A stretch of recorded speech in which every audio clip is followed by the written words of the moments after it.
कथा प्रारंभ होत है, सुनहु वीर हनुमान, राम लक्ष्मण जानकी करहु सदा कल्याण। नमस्कार, मैं रश्मि मेनन आप सभी का बहुत बहुत स्वागत करती हूँ। दर्शकों, आप में से बहुत से लोग ऐसे होंगे जो सुंदरकांड का पाठ सुनते होंगे। बहुत से लोग ऐसे होंगे जिन्होंने अपने घर में सुंदरकांड का पाठ करवाया भी होगा। लेकिन क्या आप लोग ये जानते हैं कि सुंदरकांड का पाठ कराते समय किन चीजों का ध्यान रखना चाहिए? किस प्रकार से सुंदरकांड का पाठ सुनने के बाद हमारे जीवन में क्या क्या बदलाव आते हैं, या फिर हमारे जीवन में सुंदरकांड क्या महत्व रखता है? तो यही सब जानकारियां आप तक पहुंचाने के लिए आज हमारे साथ स्टूडियो में मौजूद हैं जाने माने हनुमंत कृपा पात्र रसराज जी महाराज। तो आइए इनका स्वागत कर लेते हैं। महाराज जी, आपका बहुत बहुत स्वागत है। जय श्री राम। जी हाँ महाराज जी, जैसे कि सुंदरकांड का पाठ बहुत से लोग अपने जो है घर में करवाते हैं या फिर सुनते भी हैं, तो सबसे पहले मैं आपसे यही जानना चाहूंगी कि सुंदरकांड का पाठ हमारे जीवन के लिए क्या महत्व रखता है? देखिए, सुंदरकांड का पाठ,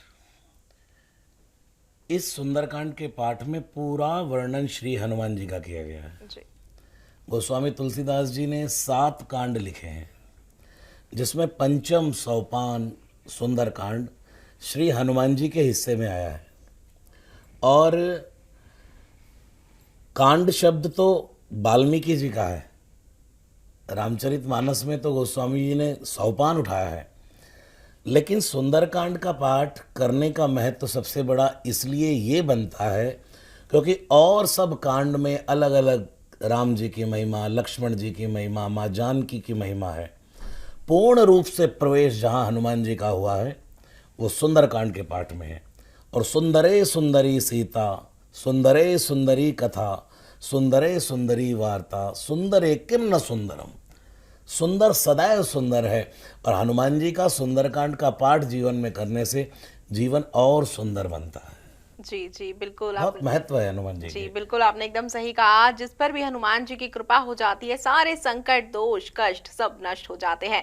तो अक्सर ऐसे देखा जाता है महाराज जी कि शुभ अवसरों पर या फिर लोग जब कुछ अच्छा कार्य करने के बाद उनको सफलता मिल जाती है तो अपने घरों में सुंदरकांड का पाठ करवाया करते हैं। आखिरकार क्यों महत्वपूर्ण होता है ऐसा, या फिर ऐसा करने से क्या जीवन में बदलाव आ सकते हैं? देखिए, हमारे हिंदू धर्म में शुभ कार्य जब होता है तो कहा जाता है वक्रतुंड महाकाय सूर्यकोटि समप्रभा निर्विघ्नं कुरु मे देव सर्व कार्येषु सर्वदा। तो गणेश जी को सर्व से पहले आगे रखा जाता है। लेकिन हनुमान जी की भक्ति जीवन में परम श्रेष्ठ है, चाहिए। उसके लिए जो हनुमान जी हैं वो भी प्रथम पूज्य हैं। कोई भी शुभ कार्य होता है, जीवन में तरक्की मिलती है, तो उसके पीछे हनुमंत कृपा ही काम कर रही है। हनुमान जी ने जब लंका के लिए उड़ान भरी और लंका नगरी पहुंच गए तो हनुमान जी हर जगह लंका के लिए उड़े तो बार बार रघुवीर संभारी, तर के उपवन तनय बल भारी। उससे आगे लंकिनी को पार करके गए तो प्रवेश नगर की जय सब काजा, हृदय राख कौशलपुर राजा। हनुमान जी का सुंदरकांड करने का अर्थ है भगवान श्री राम की वंदना। सुंदरकांड हनुमान जी की महिमा नहीं है, सुंदरकांड श्री राम जी की महिमा है। अगर सुंदरकांड का पाठ श्री हनुमान जी की महिमा होती तो ये सुंदरकांड कभी किसी को लाभ नहीं देता। निज गुण श्रवण सुनत सकुचाही, साधु लोग अपने गुण, अपनी प्रशंसा सुनकर के सकुचाते हैं, और हनुमान जी परम साधु हैं। ये हनुमान जी का गान नहीं है, रघुनायक गुणगान है। इसलिए जब राम जी का गुणगान घर में जय सिया राम जय सिया राम जय सिया राम होता है तो हनुमान जी द्वार पर खड़े हो जाते हैं कि अब तेरे सब कार्य करने के लिए मैं आता हूँ। जी जी, तो इसलिए हनुमान जी की अद्भुत महिमा है। जी बिल्कुल, आपने एकदम सही कहा। उनकी महिमा तो अपरंपार है ही। लोगों के कष्ट हर लेते हैं, सारा जीवन आसान कर देते हैं। कोई भी समस्या आती है तो तुरंत आकर खड़े हो जाते हैं, उनकी विपदाएं हर लेते हैं।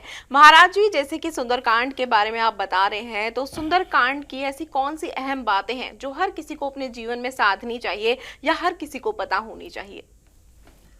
देखिए, सुंदरकांड की ऐसी कोई भी अहम बातें नहीं है। श्री हनुमान जी की भक्ति परम सात्विक है जी। आज कलयुग में हम लोगों को सुंदरकांड से जोड़ें, ना कि कोई उनको डरा करके इससे दूर करें। जी बिल्कुल। अब हम कहें ये नियम सुंदरकांड का, ये नियम सुंदरकांड का, नहीं। मैं तो ये कहता हूं कि 6 दोहे आप रोज करिए। 60 दोहे सुंदरकांड के हैं। कोई नियम नहीं, 6 दोहे रोज करिए, 10 दिन में आपका पाठ हो जाता है। कलयुग की बिजी लाइफ है तो पूरा पाठ तो रोज कोई कर नहीं सकता। ये तो हम जैसे हैं जो हमें कुछ काम तो है नहीं, तो सुंदरकांड गाते रहते हैं, पूरा पाठ करते हैं। लेकिन जो आज का युवा है, आजकल का यंग जनरेशन है, जिनको हनुमान जी का पूरा परम बल, बुद्धि और विद्या चाहिए, उनको 6 दोहे भी रोज अगर वो सुंदरकांड के करते हैं तो 10 दिन में सुंदरकांड का पाठ हो जाता है। इसमें कोई भी नियम की आवश्यकता नहीं है। जब मन करे चलते फिरते उठते बैठते जब गाएं सुंदरकांड, बस मन में यही रखें कि मैं हनुमान जी की महिमा नहीं, श्री राम जी को सुना रहा हूँ। जी जी बिल्कुल बिल्कुल। तब हनुमान जी बिल्कुल आप पर कृपा करने के लिए तैयार हो जाए। जी जी बिल्कुल, आपने सही कहा। बल बुद्धि विद्या के दाता हनुमान जी होते हैं, जिनका आशीर्वाद प्राप्त हो जाए तो हमें ये सभी प्रकार की चीजें प्राप्त हो जाती हैं। सुंदरकांड का पाठ करते समय कहते हैं कि पूजा पाठ करते समय नियम बहुत ज्यादा महत्वपूर्ण होते हैं। तो सुंदरकांड का जो पाठ है, जब हम लोग सुनते हैं या फिर करते हैं तो ऐसी कौन सी बातें हैं जिनको हमें ध्यान रखना चाहिए? देखिए, सुंदरकांड का पाठ करते समय सबसे पहले एक आसन पर हम बैठें जी। और बिल्कुल जैसे सुंदरकांड का गायन जो वक्ता कर रहे हैं उसके साथ एक एक चौपाई का हम गायन करें। जी। कभी कभी हम साथ साथ सुंदरकांड का पाठ नहीं कर पाते क्योंकि अभ्यास में नहीं होता, जी। तो वहाँ कुछ लोग डरते हैं कि शायद हमारा पाठ अधूरा हो रहा है। लेकिन मैं कहता हूँ, गोस्वामी तुलसीदास जी ने एक जगह लिखा है, मंत्र महामणि विषम व्याल के, मेटत कठिन कुंक भाल के। ये रामचरितमानस की चौपाइयाँ नहीं है, महामंत्र हैं। इसको आप देखते देखते पढ़ते पढ़ते अगर साथ साथ नहीं भी पढ़ पा रहे हैं तो मात्र उस पर नज़र रखिए। मेटत कठिन कुंक भाल के, आप उस पर नज़र रखेंगे, आपका पाठ होता रहेगा। और एक नियम सुंदरकांड के पाठ का ये भी है कि सुंदरकांड का पाठ प्रारंभ करें तो अधूरा ना छोड़ें। बीच में जय सिया राम जितना हो सके गुणगान करें और अंत में श्री हनुमान जी के सुंदरकांड के पाठ को भगवान श्री सीताराम जी के अर्पण कर दें। यही नियम है, और क्या नियम है? जी जी बिल्कुल। हनुमान जी परम सात्विक साधु है। जी जी बिल्कुल, आपने एकदम सही कहा। जब भी तो कोई भी कष्ट हो, कोई भी विपदा हो, परेशानी हो, हनुमान जी को याद किया जाता है। साथ ही कहते हैं, भूत पिशाच निकट नहीं आवे, महावीर जब नाम सुनावे। बिल्कुल, आपने बहुत अच्छे तरीके से हमारे दर्शकों को जानकारी दी। आपने इतनी महत्वपूर्ण बातें उनको बताई कि सुंदरकांड से जुड़ी क्या क्या चीजें हैं जो हमें ध्यान में रखनी चाहिए। फिलहाल आपने इतनी अच्छी अच्छी जानकारियां दी, आपको बहुत बहुत धन्यवाद महाराज जी। जय सिया राम। तो दर्शकों, आज आपने जाना कि सुंदरकांड का पाठ हमारे जीवन के लिए कितना महत्वपूर्ण होता है। आखिरकार कौन सी ऐसी बातें हैं जो हमें ध्यान रखनी चाहिए। उम्मीद करती हूँ ये सारी जानकारियां प्राप्त करने के बाद आप इसको अपने जीवन में उतारने की कोशिश करेंगे। फिलहाल आज के लिए इतना ही। आप बने रहिए हमारे साथ और मुझे दीजिए आज्ञा। नमस्कार।